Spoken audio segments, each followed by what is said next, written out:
Bonjour tout le monde et bienvenue dans cette nouvelle vidéo. Nous allons traiter cet exercice sur les vecteurs, les droites, les plans et tout ça dans l'espace. Il s'agira d'un QCM auquel nous répondrons avec des justifications nécessaires.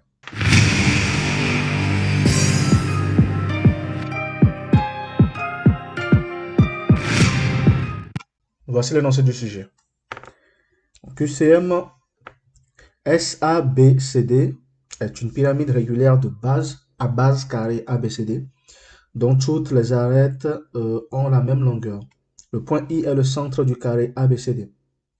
Le point I, je vous montre, est là. On suppose que IC est égal à IB est égal à IS est égal à 1. Les points K, L et M sont les milieux respectifs des arrêts SD, SC et SB. Donc les points K, L et M, les voici. Question 1. Les droites suivantes ne sont pas coplanaires. Donc il s'agira de dire vrai ou faux. Et on se place dans le repère orthonormé. Donc le repère orthonormé. Orthonormé I, IC, IB et IS. Je vais redessiner le repère sur la figure pour que vous voyez un petit peu ce dont on parle. Donc IC, IB et IS. Voilà, ça c'est le repère orthonormé dont on parle. Le point I est l'origine, bien évidemment. Donc on veut savoir si les droites suivantes sont coplanaires. Donc première droite, DK et SD. DK et SD, est-ce qu'ils sont coplanaires? Oui. Oui, c'est vrai que c'est coplanaire. Donc pour le petit a, c'est vrai. Petit b, AS et IC. AS et IC, est-ce qu'ils sont coplanaires? Oui, ils appartiennent tous au même plan ASC. Donc s'ils sont coplanaires, ils sont coplanaires. Le C, AC et SB. AC et SB ne sont pas coplanaires parce que AC appartient au plan ASC, tandis que SB appartient soit au plan ASB, soit au plan SCB, soit au plan SIC, soit au plan SAC. Mais AC et SB n'appartiennent pas juste, pas au plan, quoi. En fait, ils n'appartiennent pas au même plan. Donc ça, c'est faux. D, LM et AD, LM et AD n'appartiennent pas au même plan. Est-ce que c'est vrai ça?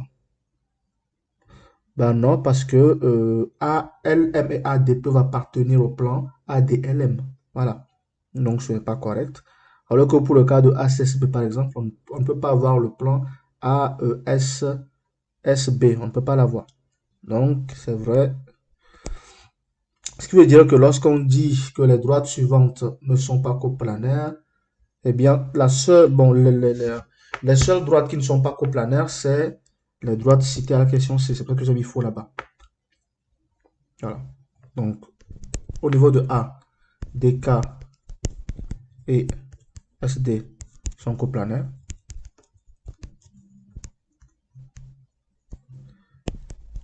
Ensuite, nous avons AS et IC qui sont coplanaires aussi.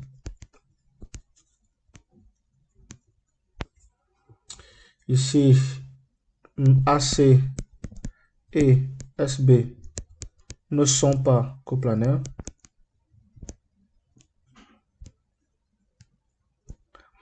Et enfin, ici, ça veut dire que LM et AD sont coplanaires.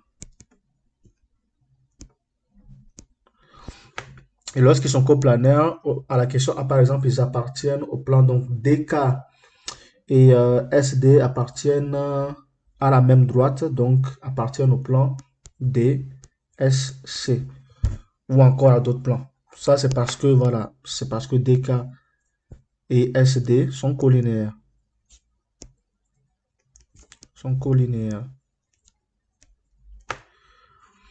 Pour la deuxième proposition, donc la proposition B, AS et IC sont coplanaires parce qu'ils appartiennent au plan ASC. Donc ici, c'est la droite. Pour le dernier cas D, LM et AD sont coplanaires parce qu'ils appartiennent au plan A, D, LM. Voilà. Ou bien qu'ils appartiennent au quadrilatère ADLM dans ce plan-là. Très bien. Question 2. Donc, les coordonnées du milieu N de K, L sont. Pour trouver les coordonnées du milieu N, donc, coordonnées de N, milieu de KL, il faut d'abord connaître les coordonnées des points K et L. Pour connaître les coordonnées des points K et L, il faut connaître les coordonnées des points C et S. Or, C par exemple, ces coordonnées sont 1, 0, 0. S a pour coordonnées 0, 0, 1. Ce qui veut dire qu'avec ces deux coordonnées, on peut trouver les coordonnées de L, milieu de CS, qui nous fera donc 1 demi, 0, 1 demi. Nous connaissons également les coordonnées des points D et S. Donc, le point D aura pour coordonnées eh bien 0, point virgule, moins 1 et 0. À partir des coordonnées de S et D, nous avons les coordonnées du point K, qui est leur milieu, qui nous fera donc 0, moins 1 demi, et 1 demi. C'est ce que nous aurons. Bien. Une fois que nous avons les coordonnées de L et K, nous pouvons maintenant calculer les coordonnées de N, qui est leur milieu, qui nous fera donc 1 quart, moins 1 quart, et 1 demi. Parce que lorsque vous calculez les coordonnées du milieu d'un point, je vous rappelle la formule. Lorsqu'on a I milieu de AB, du segment AB bien sûr, I aura pour coordonnées XA plus XB sur 2, YA plus YB sur 2, ZA plus ZB sur 2. C'est bien la formule que j'ai appliquée pour avoir les coordonnées du point N. La bonne réponse, c'est donc la réponse, la réponse B. Donc c'est la réponse B.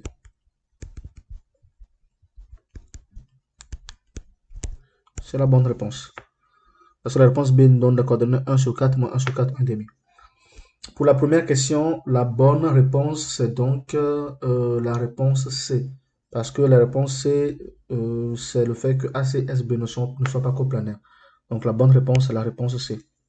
Réponse C. C'est un QCM, donc il faut donner la bonne réponse.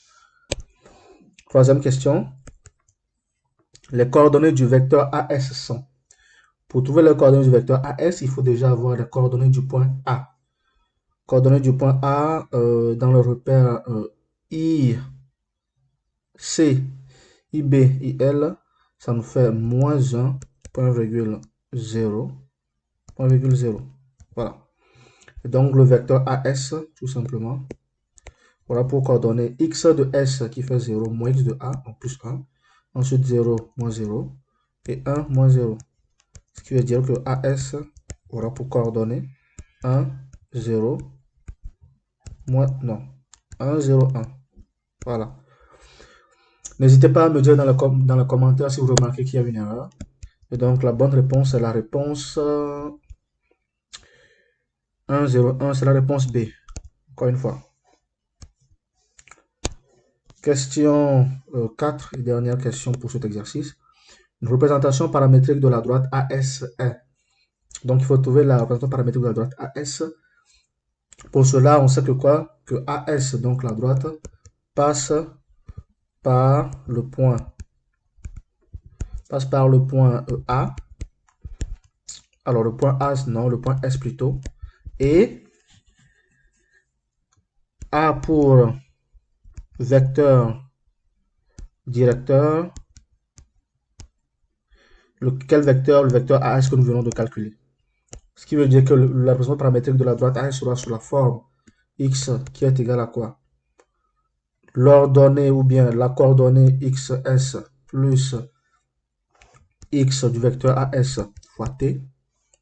Y, ça me fera y de s plus y du vecteur AS fois t.